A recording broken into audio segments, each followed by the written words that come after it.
Hi எல்லோரும் எப்படி இருக்கீங்க? போன வீடியோவில் நர்ஸஸ் சவுதிக்கு வரதை பற்றி ஒரு வீடியோ போட்டிருந்தேன். அதில் நிறைய பேர் நிறைய டவுட்ஸ் கேட்டிருந்தீங்க. நான் எல்லாருக்குமே எக்ஸ்பிளைன் பண்ணியிருக்கேன், எல்லாருக்குமே ரிப்ளை பண்ணியிருந்தேன். ஸோ அதை பார்க்காதவங்க இந்த வீடியோ பார்த்துக்கோங்க. பேக்கேஜ் பற்றி கேட்டிருந்தீங்க நிறைய பேர். பேக்கேஜ் வந்து நீங்கள் வர ஃப்ளைட்டை பொறுத்து. அதுக்கப்புறமா வந்து ஒர்க் லோட்லாம் இங்கே எப்படி இருக்குன்னு கேட்டிருந்தீங்க. ஒர்க் லோடு வந்து நீங்கள் எந்த ஹாஸ்பிட்டல் ஒர்க் பண்ணுறீங்களோ அந்த ஹாஸ்பிட்டலில் பொறுத்து 8 ஹவர்ஸும் இருக்குது. சில ஹாஸ்பிட்டல் வந்து டியூட்டி டைமிங்ஸ் கேட்டிருந்தீங்க. சில ஹாஸ்பிட்டல் 8 ஹவர்ஸ் இருக்குது, சில ஹாஸ்பிட்டல் வந்து 12 ஹவர்ஸ் இருக்குது. 12 ஹவர்ஸ் நீங்கள் பண்ணிங்கன்னா உங்களுக்கு 4 டேஸ் ஒர்க் பண்ணுற மாதிரி இருக்கும். 3 டேஸ் வந்து உங்களுக்கு ஆஃப் கிடைக்கும். 12 ஹவர்ஸ் பண்ணுற சில ஹாஸ்பிட்டல்ஸில் உங்களுக்கு ஃபுட்டும் கொடுக்குறாங்க. ஒர்க் லோடு எப்பவும் போல் நர்ஸஸ்க்கு எல்லா இடத்துலையுமே ஒர்க் லோட் ஒர்க் ப்ரெஷர் இருக்க தான் செய்யும். ஸோ என்னை பொறுத்த வரைக்கும் ஒர்க் லோடு ஓகே தான்.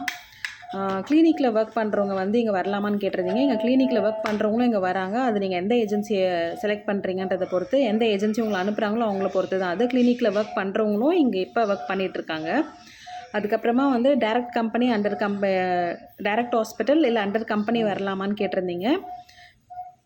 முடிஞ்ச வரைக்கும் 99% நீங்கள் வந்து டைரக்ட் ஹாஸ்பிட்டலே வாங்க, அண்டர் கம்பெனி வராதிங்க. உங்கள் ஏஜென்சிக்கிட்ட நீங்கள் இதை கிளியராக கேட்டுக்கோங்க. எப்போவுமே டைரக்ட் ஹாஸ்பிட்டல் வாங்க, அண்டர் கம்பெனியில் வராதிங்க.